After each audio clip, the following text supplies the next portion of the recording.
दादा गेल्या वर्षी फक्त 5 दिवस अगोदर नामदेव महाराज पुण्यतिथी सोहळ्याच्या अगोदर अचानकपणे मुदत संपल्यानंतर मला समाजाच्या काही प्रतिनिधींनी अध्यक्ष म्हणून जबाबदारी स्वीकारण्याची विनंती केली आणि माझ्या ध्यानीमनी नसताना मी फक्त आपल्या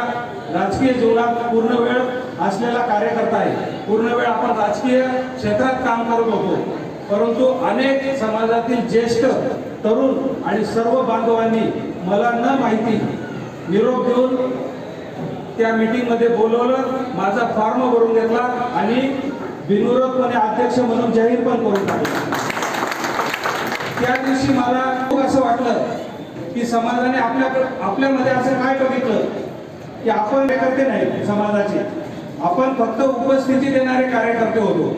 जे सत्य आहे ते मी सर्वांपुढे गेल्या वर्षी पण मांडलं होतं की मी जे योगदान असेल ते देण्यासाठी तत्पर असायचो, परंतु जी वेळ आहे जे आपण आपल्या पक्षासाठी राजकारणासाठी देतो तेवढा वेळ मी समाजासाठी देऊ शकलो नव्हतो। गेल्या पुण्यतिथीच्या निमित्ताने मला संधी मिळाल्यानंतर सर्व समाज बांधवांनी एक अपेक्षा व्यक्त केली की जे अध्यक्ष असतील त्यांनी जास्तीत जास्त समाज बांधवांच्या घरापर्यंत आलं पाहिजे। मग गेल्या 9 दिवसापासून